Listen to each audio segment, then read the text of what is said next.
만약에 한 1억 정도 있는 무주택자다라고 한다면은 지금 현재 어떤 부동산을 주목하는 게 좋을까요? 저는 제가 이것 때문에 제가 사실 욕을 먹어서 아, 네. 뭐라고 드릴 말씀이 없는데 네. 제 소신이니까 얘기할게요. 네. 지금 1억 정도 있으면 대표님 같으면 뭘 살 수 있겠어요? 주거용 부동산을 말씀하시는 거잖아요. 네네. 뭘 살 수 있겠어요? 글쎄요. 사람들은 쉽지 않을 것 그래요. 같아요. 그 돈 네. 있으면 네. 어디 가서 저 1억 갭으로 아파트 사놔라. 아. 그럼 오른다. 네네. 뭐 평택이 좋다. 뭐 어디가 좋다만 얘기하잖아요. 뭐 그 말이 틀렸다는 건 아니에요. 그런데 우리가 이제 50 중반이 되신 분들이 그렇게 뭔가 갭 투자를 통해서 막 뭐 돌아다닐 때 빌라를 사는 것은 좀 문제가 있다. 그런데 만약에 20대 30대다. 그럼 저는 빌라를 지금 사야 할 때라고 말해요. 왜냐면 빌라 포비아, 네. 빌라 전세 사기꾼들에 대한 얘기를 저희 평온TV에서 많이 다뤘는데 네. 전세 사기꾼들이 판을 치고 하다 보니까 모든 빌라에 대한 포비아 현상이 일어난 거예요. 기피 현상이. 그래서 지금 빌라 가격이 많이 하락했어요.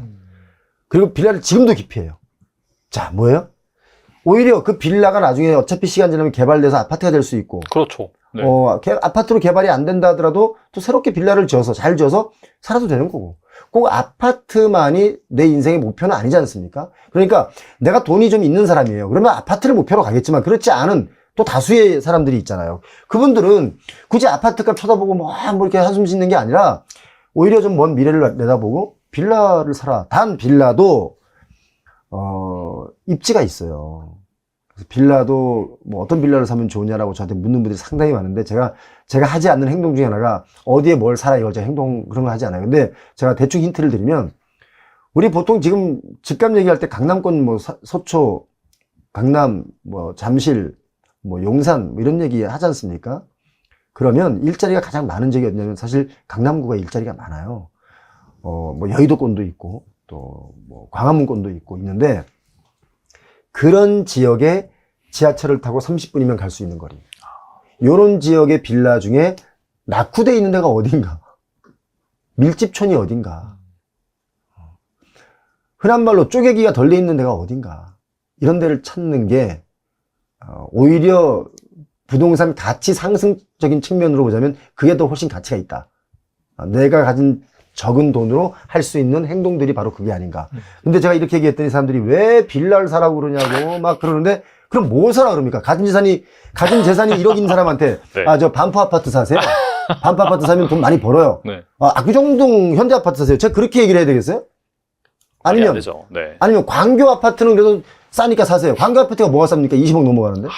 그러면 1억 가지신 분에게, 2억 가지신 분에게, 3억 가지신 분에게 제가 그러면 반포 아파트를 추천해야지 속이 시원하겠습니까? 그러니까 좀 현실적으로 보자.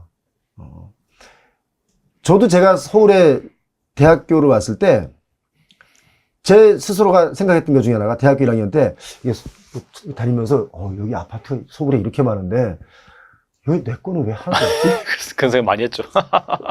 그 생각 하잖아요. 네, 항상 하죠. 지금 네. 그 생각 한다면 지금 그렇게 움직여라.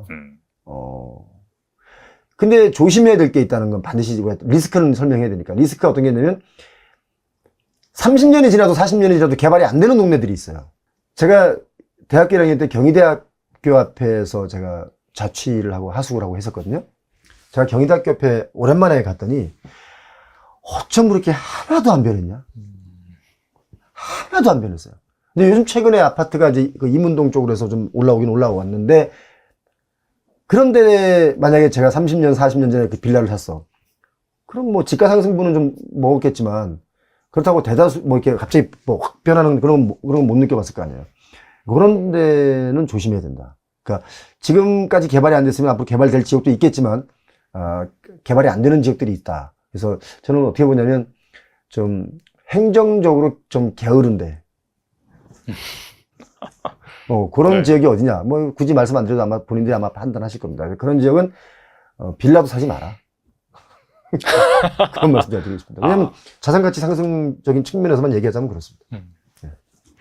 네, 좋은 말씀 많이 해주셨는데 끝으로 이 영상을 보고 계신 시청자분들을 위해서 한 말씀만 부탁드립니다. 저는 제가 가지고 있는 것 중에 하나가 내가 어떤 이익을 좀 추구하려면 반드시 투자돼야 되는 게 있습니다. 그게 뭐냐면 내가 돈이 있으면 돈을 좀 투자할 수도 있고 내가 돈이 없으면 내 몸, 그러니까 내 시간, 이런 것들을 투자해서 내가 임장을 다녀본다거나 자꾸 뭔가 지식을 쌓는다거나 아니면 남의 경험치라도 내가 듣고 배워서 그 경험을 내 걸로 만들어 본다거나 하는 그런 투자를 해야만이 내가 뭔가 얻을 수 있는 실질적으로 자산 가치를 늘릴 수 있다라고 보는데, 많은 사람들이 그냥 유튜브 속에 나오는 이야기만 듣고 그냥 대충 판단해버리고 공부는 하지 않고 나는 부자가 되길 바라는 분들이 있어요.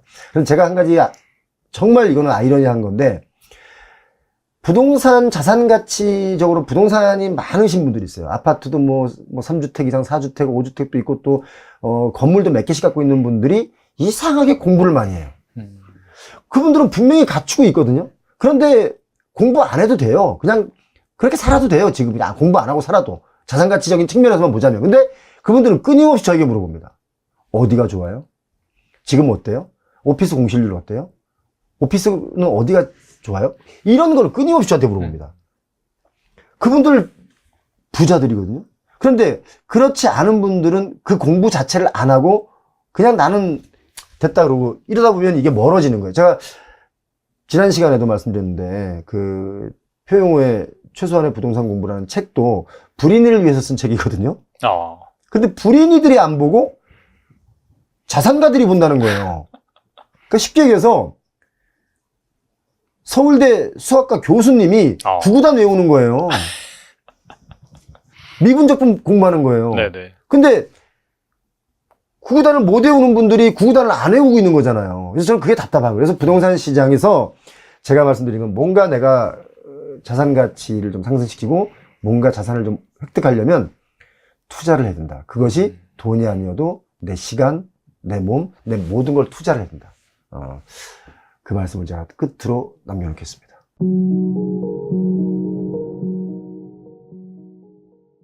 1억 정도인 무주택자라고 한다면 어떤 부동산을 주목하는 게 좋을까요? 현 시점에서 네네. 네, 수도권에 있는 저는 분양권이 괜찮을 것 같아요. 수도권에. 분양권. 왜냐면 분양권은 신축 아파트가 되는 거지 않습니까? 네네네. 그리고 어쨌든 이게 대출도 예전에 그러니까 입주자 모집 공고를 기준으로 했을 때 대출의 영향도 좀 덜 받을 수가 있어요.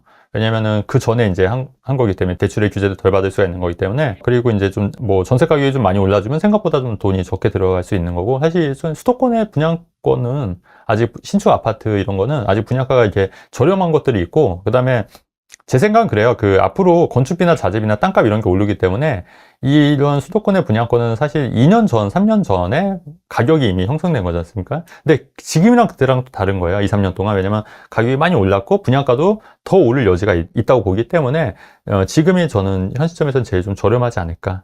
개인적으로 그렇게 생각하는 거죠. 책 30살 직장인 10억 벌다. 앞서서도 말씀해 주셨는데 네. 그때 무일푼으로 5년 만에 10억을 네. 모으셨다고 밝혔어요. 네. 저희가 재테크 채널이다 보니까 1억을 모았는데 뭐 하면 될까요? 라는 네. 그런 질문이 많은 편인데 네. 1억을 만약에 10억으로 만든다라고 한다면 어떤 로드맵을 또 제시해 줄 수 있을까요? 이건 이제 진짜 올해 이제 2009년도에 쓴 거예요. 그쵸. 이제 저도 이제 자원이 없다 보니까 이제 초반에 이제 소액 투자 많이 했다고 말씀드렸잖아요. 초반에. 그러니까 1억 정도 있으면 저 같으면은 뭐 요새 뭐 주식 비트코인 많이 하신 분들 많이 계시고 또 그걸로 통해서 재미를 많이 보시고 수익을 내신 분들 많이 계실 거 아닙니까? 근데 그런 방법도 있지만 또 한편으로는 이제 저는 이제 부동산 투자를 했기 때문에 그러니까 이거를 제 책에도 이제 설명이 드렸지만 한 채를 사고 1년 후에 한 채를 더 사더라도 일시적 1세대 1주택이 되고 그다음에 3년 이내 기존 주택을 팔고 또 이제 신규 주택을 매도하면 이제 둘 다 비과세가 될 수가 있지 않습니까? 근데 실제로 2주택이지만 1주택이 효과를 보이는 거예요. 근데 이제 이게 만약에 상승장일 때는 이게 같이 올라주니까, 그죠? 같이 올라주니까 그 차익을 더 크게 받을 수 있는 거고, 만약에 혼인 전이라고 하면은 각각 한 채씩 갖고 있다가 혼인을 하면은 혼인을 통한 일시적 1세대 2주택이라고 해서 5년 이내 기존 주택 비과세를 요건을 채운 주택을 매도하면 또 비과세 되고 나머지 한 주택은 또 비과세를 받을 수 있는 거기 때문에 그러니까 이렇게도 활용할 수가 있는 거거든요. 그러니까 요즘 트렌드가 뭐냐면 영끌해서 무조건 좋은 데로 가자. 이런 트렌드도 있는데 그것도 나쁘진 않은데 근데 그렇게 하게 되면 문제가 뭐냐면 이거를 한 채 사지 않습니까? 그럼 영끌에 대출을 갚다 보면은 아무것도 못 하는 거예요.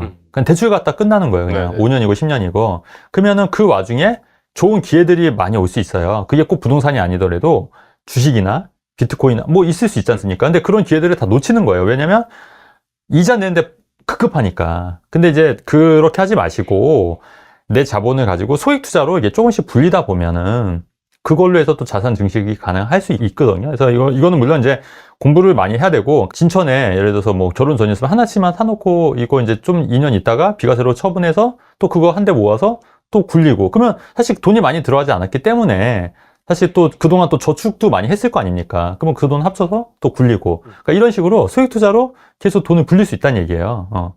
저도 그렇게 했고, 그러니까 저는 이제 초반에 빌라 위주로 이제 그렇게 했던 거죠. 그때 그 시절에 이제 그게 맞았으니까. 근데 지금은 제가 볼 때는 수도권에 있는 그런 아파트, 저평가된 아파트, 신축 아파트는 아직도 그렇게 소액 투자로도 굴릴 수 있다. 왜냐하면 또 대출이 이제 무주택자가 대출을 받는 경우에는 그래도 특례 대출도 있고 70% 80% 나올 수 있기 때문에, 그러니까 이런 거를 잘 활용해서 또 이렇게 굴릴 수도 있거든요. 그래서 이런 식으로도 잘 활용하면은 충분히 가능하지 않을까. 그러니까 너무 고가의 아파트를 무리해서 사는 게 말고, 그러니까 예를 들어서 10억짜리 아파트를 하나 사서 막 대출 풀로 받지 말고 5억짜리 아파트 두 채 전략, 뭐 3억짜리 아파트 두 채 전략, 세 채 전략, 뭐 이런 식으로 굴린다고 하면은 네네. 훨씬 더 수월하게 좀 자산을 불릴 수 있지 않을까, 이렇게 생각하는 거죠. 네.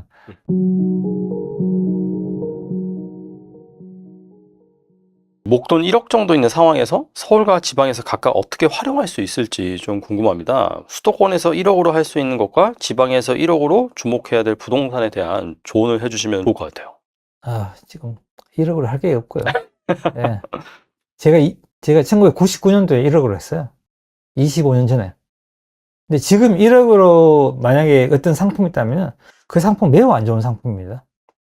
얼마 전에 1억 미만 아파트 투자가 유행했어요. 아시는지 모르겠지만은 전국적으로 유행해가지고요. 지방 아파트를 엄청나게 매수했습니다. 투자자들이. 거기에서 나오는 어떤 그 위기에 빠진 분들이 굉장히 많아요. 그게 왜냐하면 성장을 못하는 상품에 투자한 거거든요. 예. 지금 또 지방에 가기는 5천만 원, 1억짜리 아파트가 많아요. 그걸 고난다는 거는 저는 시장을 잘못 보고 있다고 판단하고 있습니다. 물론 단기적으로는 올라갈 수 있는데 그 단기가 굉장히 짧아요. 그래서 시간이 지나가 보면은 그 성장을 못하는 상품이기 때문에 거기에 이제 어떤 잘못된 게 이렇게 물릴 수가 있거든요. 그래서 저는 지방에도 그렇고 서울은 더더욱 그렇고요. 1억으로 할 수 있는 건 저는 거의 없다고 보고 있고요. 대신에 이제 내가 현금의 1억을 갖고 있다면은 어떤 대출을 조금 이용한다거나 아니면 부모님 탐스를 좀 받거나, 그래서 자금력을 조금 더 높여서 조금 이제 서울은 이제 구축도 괜찮고요. 경기도는 완전히 이제 외곽은 그렇지만은 조금 이제 수요가 많은 지역들을 해서 내가 이제 거기에 들어가서 이제 살 수는 없지만은 이제 전세 끼고 이제 미리 이제 사놓는다면은 나중에 조금은 상승은 되거든요. 시간이 지나다 보면. 서울은 대신에 이제 우리가 서울 수도권은 좀 장기로 보게 되면은 웬만한 게 다 성공을 하거든요. 그래서 내가 금액이 작다는 거는 위치가 나쁘다는 거고 상품이 나쁘다는 증거거든요. 그러면은 어차피 내가 할 수 있는 거는 시간을 벌어야 되거든요. 수요가 생길 때까지. 그러면은 장기적인 투자로 가는 게 맞거든요. 서울 수도권은 조금 외곽으로 나와서 투자했다면 내가 금액이 작아가지고, 그러면 조금 길게 보시면은 성공 확률이 좀 높기 때문에 좀 좋고요. 지방에는 마찬가지입니다. 저는 구축은 조금 전혀 피하라 말씀드리고 싶고요. 신축 위주로 해서요. 이제 선택하면은 지방은 상승은 꽤 나올 거라 저는 보고 있습니다. 신축 상승도 많이 나오고 있으니까 지방은요. 예, 그렇게 좀 판단하시면 될 것 같습니다. 그리고 책에서 미분양은 언제나 기회라고 하셨는데 그 이유가 무엇인가요? 미분양이 이제 생기는 원인들이 다양하게 있는데요. 원래 미분양이 우리가 시장에 잘 생각해 보세요. 시장에 물건이 다 내놓는다, 다 팔리는 물건 있나요? 그런 물건 없습니다. 삼성에서 물건 나왔다가 다 안 팔리잖아. 재고가 생기잖아요.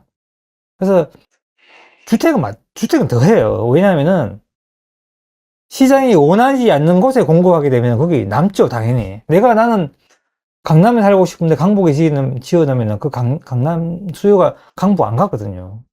특히 우리가 경기도 미분이 많이 생기는 이유는 그겁니다.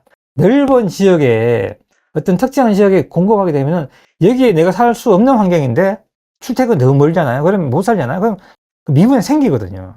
반드시. 그러면 그 미분양을 우리가 누가 사느냐. 투자자가 과감하게 그걸 사서 전세를 넣고요. 일정 시간이 지나다 보게 되면 거기에 인프라 생기고 직장이 생기고 이러면 수가 늘어나잖아요. 그럼 그분들이 다시 그분들한테 심수한 매도하고 나오거든요. 그러면서 물건이 다 팔리고 또 선순환이 돼요. 근데 그런 물건이 이제 팔리기 전까지는 리스크가 있는 물건이지만은 이 물건은 신축이잖아요. 지금 신축이 대세인데 단지 수요가 지금 현 시점에 안 생긴 것 뿐이기 때문에 아니면 가격이 조금 높다는 그런 이유에서 생긴 미분양이기 때문에 시간이 지나가 보게 되면은 그런 신축의 효과가 나오거든요. 그래서 그런 신축 미분양이 생겼던 지역들은 생겨 있는 지역들은 도심이라면은 서울 도심이면은 저는 적극적으로 권장하고요.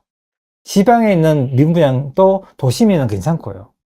경기도권도 이제 너무 외곽이 아니고 신도시가 아니라면은 저는 사는 것도 괜찮다고 봅니다. 왜냐하면은 결국에는 신축에서 어떤 신축이 완판되면서 구축에서 넘어오고 새로운 수요가 생기기 때문에 나중에 시간이 지나다 보면 효과가 나오거든요. 그래서 단기적으로는 조금 이제 그 리스크가 있다고 생각하지만은 지나다 보면은 신축이 상승률이 훨씬 더 좋았다는 걸 조금 나중에 다 증명이 되거든요. 이게 작은 도시에서도 다 증명이 돼요. 제가 한 개 그래프를 한번 더 보여드릴게요. 이게 연령별 매매 상승률인데요. 이 8개 도시, 지금 인구 감소하고 있는 지역들이에요. 네. 8개 도시가. 이 지역들의 우리가 연령별, 그 신축, 구축, 우리가 이제 비교해서 상승률을 구분해 보니까 5년차 이하가 가장 많이 상승하고 있고요. 그리고 이제 5년차에서 10년차. 연식이 될수록 이제 상승률이 떨어지고요. 재건축 이슈가 있는 20년 이상이 약간 반응하고 있거든요. 이건 재건축 돼야 되는 시기 때문에, 이거는 좀 예외하고요. 그래서 신축이 다 상승하고 있다는 거는 결국에는 수도권도 시간 지나면은 신축이 오른다는 증거이거든요. 그래서 지금 당장 미분양이 생기는 것도 우리 지역을 잘 보시고 선택한다면은 큰 기회의 상품이라고 이렇게 보고 있는 겁니다. 저는.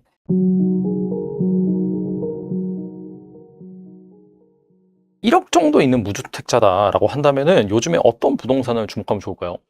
근데 1억으로 서울에 투자할 때 제가 보니까 정릉에 저희 매물이 하나 딱 있더라고요. 아, 예, 정릉 네네. 스카이 쌍용인가? 예, 하는 매물이 딱 1억짜리가 하나 있어요. 5억 7천인데 전세가 4억 7천으로. 이건 갭 매물입니다. 예, 그래서 그런 매물이 있긴 한데 그걸 제외하고 나니까 거의 대부분 이제 일반적으로 알고 있는 뭐 도시형 생활주택이라든지 오피스텔 이런 매물들밖에 없는 것 같아요. 그래서 서울에서 한 1억으로 투자하시는 건 사실은 쉽지는 않은 것 같습니다. 그래서 오히려 이제 경기 쪽으로 가시는 게 맞는 것 같고요. 김포에 가보면 뭐 북변동이나 걸폰동 이런 데들이 있거든요. 그런 데들도 나름대로 괜찮은 아파트들이 있습니다. 예, 준신축 같은 아파트들.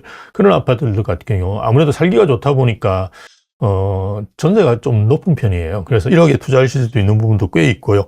뭐 일산 또 주엽이나 백석 이런 쪽에 가보시면 뭐 그런 단지들도 있는데요. 저희는 조금 1억 정도를 가지고 있다 이러면 대출을 좀 받으셔가지고 한 2, 3억 정도 하면 서울에도 이제 구로구라든지 금천구 이런 쪽에 가보시면 좀 괜찮은 아파트들 사실 수 있거든요. 그래서 좀 신축이고 그래서 조금 대출을 받으시고 이렇게 하셔가지고 조금 더 그 금액대를 높여보시는 것이 아무래도 고를 수 있는데 그거를 좀 넓힐 수 있다. 1억 가지고 그냥 1억만 가지고 이렇게 사시는 건 아니고요. 우리가 갭도 하고 하시고 대출도 받고 하시니까요. 그런 것도 다 고려해 보시면 좋을 것 같아요. 예.